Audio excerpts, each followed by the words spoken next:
I thought it'd be really good to show you a typical Périgordin meal, the sort of meal that an ordinary family has on holidays, feast days, birthdays and things like that.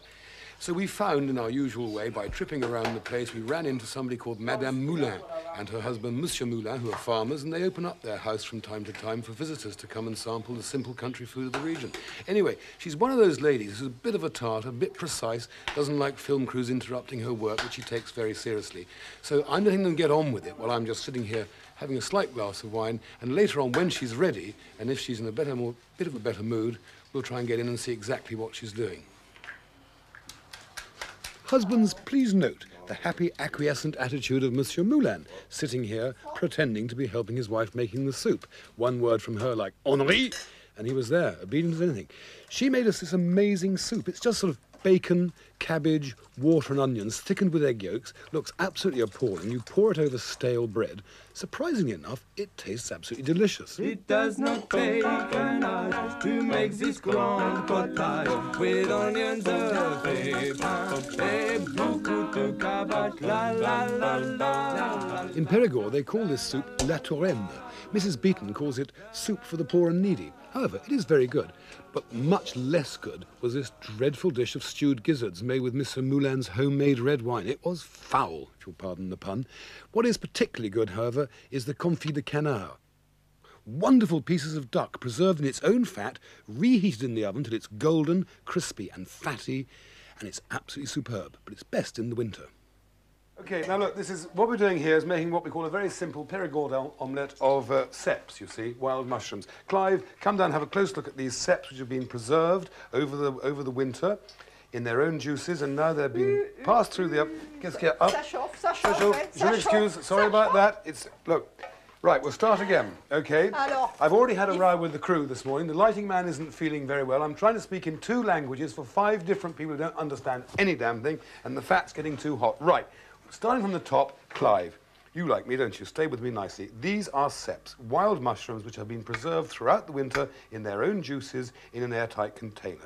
We've just put them into the oven with some goose fat and warmed them through. We've chopped into that some fresh garlic and some fresh parsley, and now, using the typical fat of the region, with the old dragon peering over my shoulder, which is goose fat, by the way, we put it onto the stove like that. Ça va maintenant? Ça va comme ça? Ça va. Bon. Alors, faut battre. Well, if you didn't know how to make an omelette, you're going to know now, because il faut battre, ça veut dire, that's to say you must beat the eggs. Well, we all know that.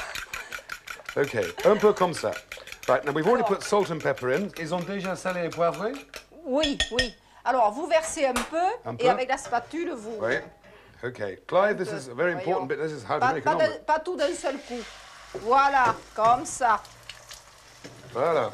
Allez-y par là. Voyons voir. And here we're going. We're making a fine, fluffy omelette. These are free-range eggs, by the way. Notice, pour over the little bits of liquid to the edge. Get it like that. Ça va? D'accord, ça va. Bon. Alors, il faudra peut-être now I've got to mix up quelques ceps, voilà. Quelques ceps into there. Some ceps, that means quelques ceps is some ceps. Pas tous, parce qu'après, il faudra faire une autre. Oh, yes, I'm not allowed to put them all in because this is for demonstration purposes only, and she wants to keep the ones for her own lunch. Voilà. Right, and it's like that. And we... Un peu plus? Un peu plus. Et puis après, vous prenez l'assiette pour la retourner, là. D'accord. Mais il faut we must leave the omelette a little tiny bit runny in the middle, otherwise it won't be good enough. And we then just fold it. Enfin, j'aurais pas fait comme ça, moi. Oh ben, ça va, oui. C'est pas mal. I'd like her to come to England and cook a roast beef and Yorkshire pudding with my mother standing over her shoulder like that. Ça peut y aller ou pas? La présentation est bonne. La présentation est bonne, The presentation is good, mais ça manque quoi, alors? C'est-à-dire, moi, j'aurais fait un peu différemment, mais... Ben, montre-moi. Ah, faut vous montrer. Oui, allez-y. Ma... If you're so good at it, lady, you cook it, okay? Bon. Clive, could you just spare a second, please? We are now going to see a real omelette aux cèpes faite par la maîtresse de cette superbe maison, Madame Moulin. Ladies and gentlemen, I present omelette aux cèpes cooked by Madame Moulin.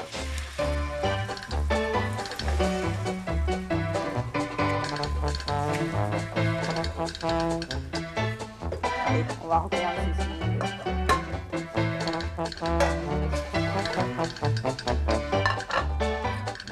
Voilà.